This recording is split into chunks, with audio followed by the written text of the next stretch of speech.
Mit Die ersten Entdecker entsteht aktuell noch etwas unter dem Radar, ein für die Siedler-Fans hochinteressanter Mix aus Die Siedler 4 und der ursprünglichen Die Siedler-Version von 2019, die von Ubisoft dann bekanntermaßen zugunsten eines flotteren RTS eingestellt wurde. Wie es um den Titel aktuell steht und was alles schon dazu bekannt ist, jetzt in den Zocker Lounge News.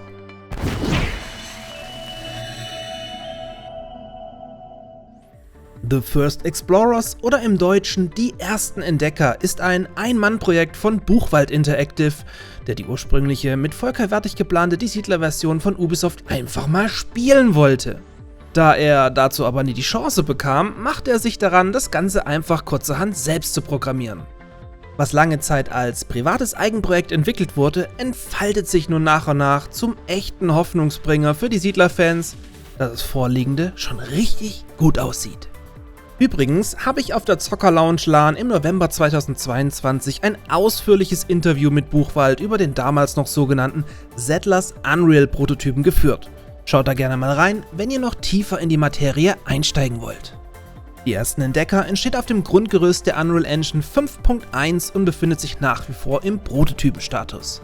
Anhand der ersten Gebäudegrafiken, die aber noch nicht final sind, lässt sich sehr schnell erkennen, dass man sich vor allem am großartigen Die Siedler 4 orientiert.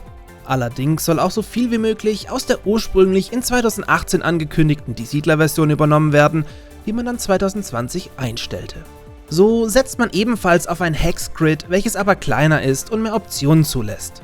Passend dazu wurde mittlerweile ein Straßensystem integriert, welches das Beste aus beiden Siedlerwelten beinhalten soll.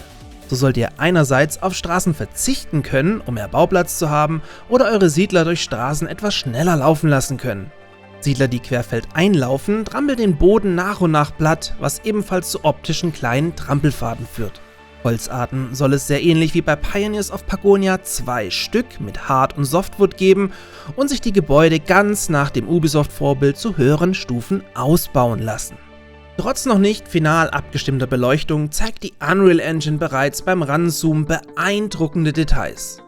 Die Crashtest-Dummies Siedler sind natürlich noch Platzhalter und die Herren in den roten Hosen die ersten frei beweglichen Militäreinheiten. Das Spiel wird somit über eine direkte Einheitensteuerung analog zu Die Siedler 4 verfügen.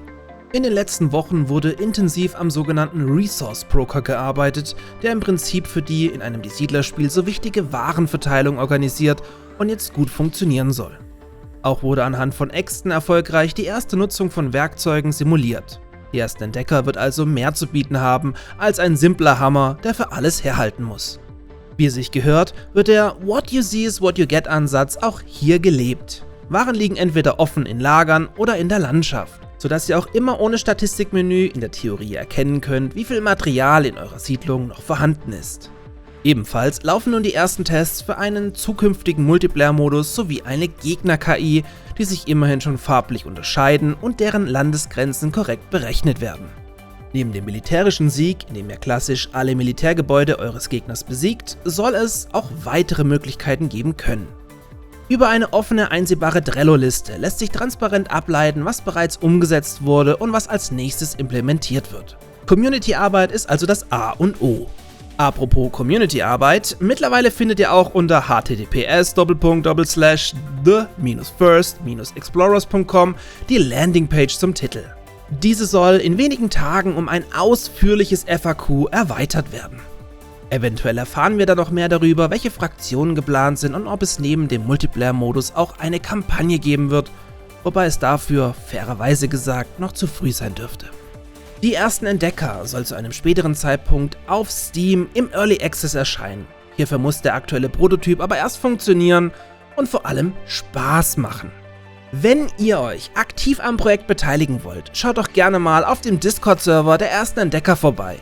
Und wenn ihr Bock auf mehr solche News-Videos habt, dann abonniert doch gerne diesen kleinen Nischenkanal, in dem sich viel um das Die Siedler-Franchise dreht und die nun entstehenden Spiele auf dessen Grundlage.